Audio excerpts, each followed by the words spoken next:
Assalamualaikum warahmatullahi wabarakatuh. Para pangajar sareng pamiluan anu kusim kuring dipika hormat. Puji sirang syukur hareureum panjatkeun kana kehadirat Allah Subhanahu wa taala anu parantos masihan kanikmatan sareng karidoan sahingga orang sadaya tiasa kempal dina ieu saolang kaayaan sehat walafiat. Shalawat sirang salam orang lelerkeun kana junjungan alam sadayana. Hayyana wa nabiyya Muhammad sallallahu alaihi wasallam. Dihirap ke para keluargina, para sobatna, sareng mudah-mudahan nyampe ka urang sadaya salaku wafatna. Amin ya rabbal alamin. Tepangkeun Ustaz Abdi Fayyatal Farin dina ieu sawala sim kuring dipasian amanah jadi panembu catur.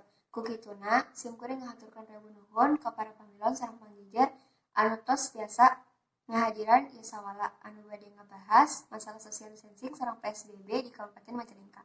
Para panggijar sareng pamiluan anu kusim kuring dipika hormat, sateaceuna mulai acara sim kuring bade nepangkeun para panggijar anu bade ngadugikeun komandangna. Panggijar anu kahiji aya Teh Zefira Safa Komara asalna ti Cianitujuh, boborna kaping 8 Maret 2004. Mantenna mangrupi siswi ti SMN 1 Majalengka, kelas 11 MIPA 4. Panggijar anu kadua aya Teh Aisyah Nur Latifah, asalna ti Cigasong, boborna kaping 15 Oktober 2004. Mantenna mangrupi siswi ti SMN 1 Majalengka, kelas 11 MIPA 3. Para hadirin supados waktosna telami deui, hayu urang mirengkeun sareng leleman jejer anu bari dibahas ku urang sadaya.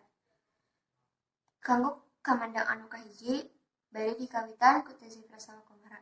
Hatur nuhun ka Teh Zefira Safa Komara kang kamandangna sae pisan ngeunaan social distancing sareng PSBB di Kabupaten Majalengka.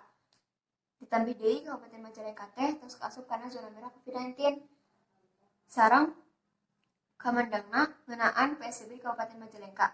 Kusabab Majalengka teh geus loba anu positif corona. Para hadirin sadayana hari urang lajengkeun ka pangjajar anu kadua dikawitan ku Teh Aisyah Nur Latifah. Hatur nuhun ka Teh Aisyah Nur Latifah tos ngalugikeun kamandangna sami sareng Teh Zefira ngeunaan social distancing. Mung kirang setuju ngeunaan PSBB di Kabupaten Majalengka. Kusabab mun bade ngalaksanakeunana kudu aya persiapan anu teu sakedik.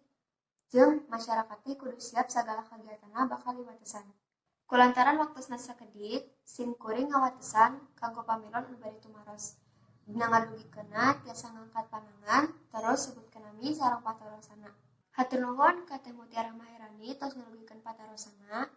Kirang langkung eusina ngeunaan kudu kumaha urang sebagai masyarakat ngalaksanakeun kegiatan sapopoe. Di sisi lain sieun ku panyakit, tapi di sisi lain oge kudu neangan duit jeung keluarga. Sumangga ka Teh Zefira Safa Komara kanggo ngawalar patarosana.